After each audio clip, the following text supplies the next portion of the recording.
SpeedRailz, we're getting ready for another tournament campaign, bringing the state together. Austin, Dallas, and Houston. Of course, starting here at FAO, where we had our last season 2, as well as season 3. And I brought in some people who I've had a chance to connect through some of the relationships that I've had in River Oaks, and we've been able to collab on a couple projects now. Yep. Live Oak, this is my second time working with them. I know you guys work with them as well, but you guys are not necessarily Live Oak, so you guys have a very interesting position in this industry. Yeah. And just as I am, I'm out of the box. Like, what do you do? I mean, I bartend, I kind of create content, but I also do events. Can you guys introduce yourselves and kind of talk about your role in the industry and I guess a little bit about your background? Yeah, I'll let you go first. So my name is Victoria Rhea. My husband and I, we own a broker company, a spirit broker company, and we build brands in the spirit industry. So our company's name is NVU Brands, stands for Noe Victoria Rhea. And we've been in the industry about 20 plus, I want to say almost close to 40 plus years. 40 years combined. Okay, yeah. So there's so so 40 years combined, and basically we have a background from being behind the bar to working bartender, waiter, waitress. We've worked, we kind of wanted to move away from that a little bit, so we kind of progressed. So we've worked for distributors, we worked for suppliers, and then we've just kind of combined that overall, lots of experience on both sides of the bar. And now, when you guys are behind the bar, knowing that you guys want to get to the other side of the bar, and understanding these opportunities with these other players who aren't necessarily bar, can you walk me through that transition to that point, especially collectively as a couple? Did you guys start off dating as bartenders? No. So she, we were both in the industry. Yes. I worked in a restaurant.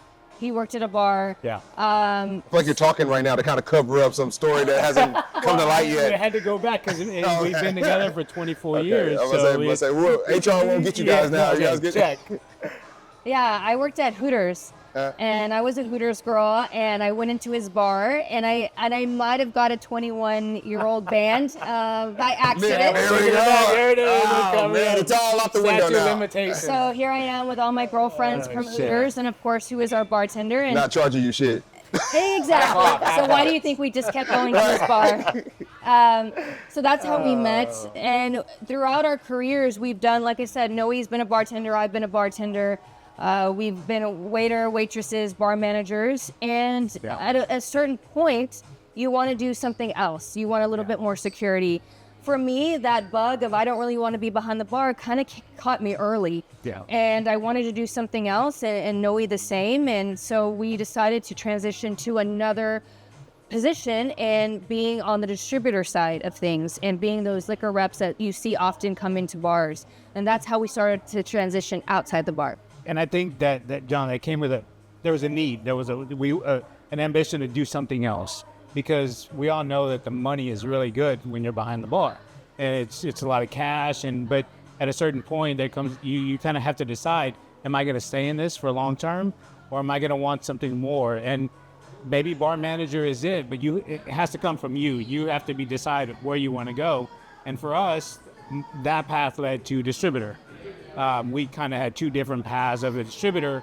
I went to work in the warehouse and then worked my way up for 12 years from stocking shelves, on-premise sales in bars and nightclubs, to retail sales. Jumped over to management, did that for a few years. So, it just kind of took me that way. But Victoria, she went and worked, well, I'll let you say it, sorry. I guess I jumped all those. I don't know if it was my pretty looks or my great personality. You bypassed that a little bit. But I jumped into a liquor rep, and then quickly, doing that for a year and a half, I got transitioned to a supplier.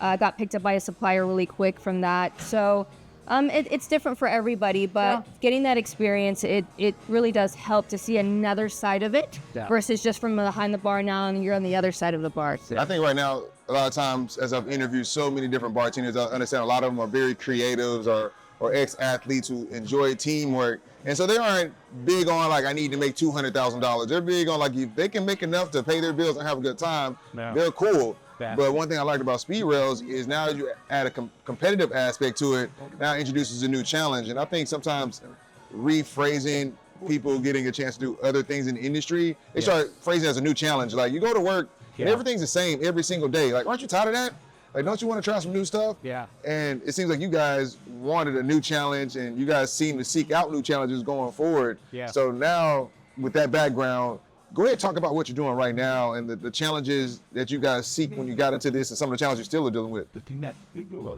So at the distributor level, which is the heart of a lot of where brands are built, Victoria and I, over the last few years, I'd say probably 5 to 10, we started to see the loss of building new and starting developing brands.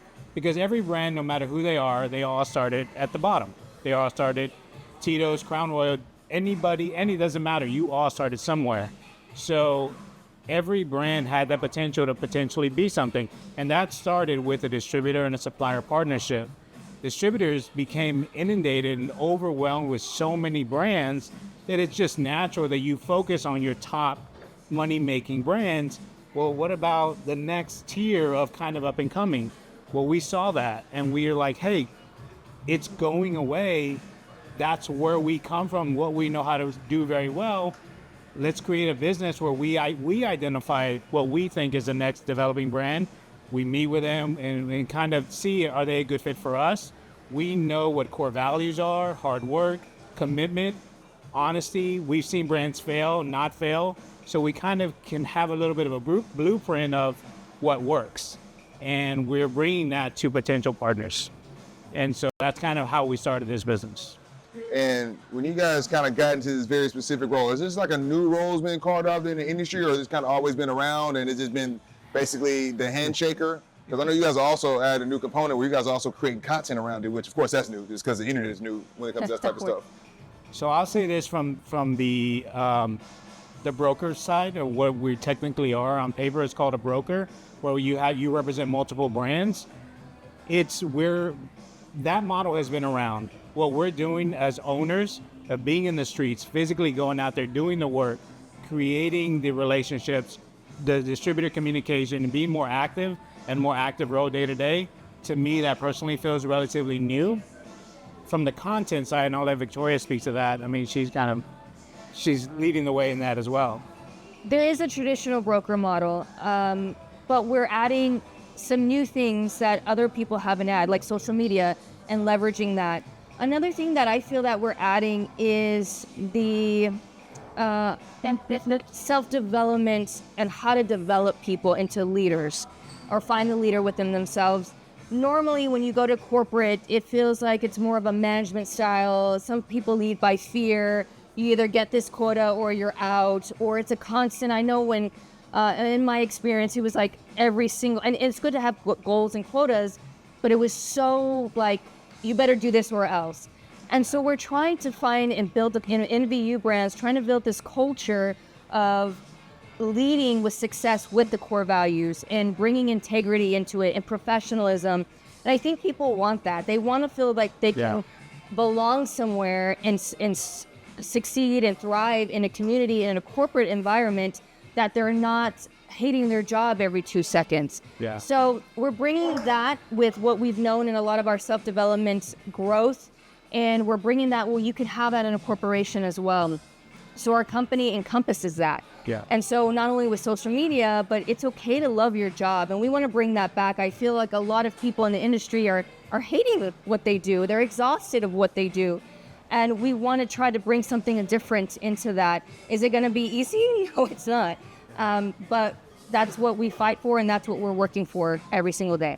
And just to add to that, we want to provide more jobs. Yeah. And we want to be a gap or a bridge for a resource for people that say, hey, I want something else. I want something different. Yeah. Even a mentorship program or just something where people have another resource of people who've been there and there's a bridge, create that bridge. I mean, and I say this all the time, like I was lucky enough to be an extroverted enough of a bartender to reach out to regulars and develop these relationships that gave me the opportunity to get access to new information and new circles that I normally wouldn't have been a part of, allow me to climb socioeconomic ladders that I probably otherwise would have had access to as well. Right. So, and I think naturally when you've been able to do that, you want to start offering that to other people in a position, because if you believe in yourself, confident, like, yo, I feel like I'm talented, there's got to be other people in my same position that are talented that just need to know that there's an opportunity, there's another way to do things. Because at the end of the day, as we grow, we all need help. Yeah.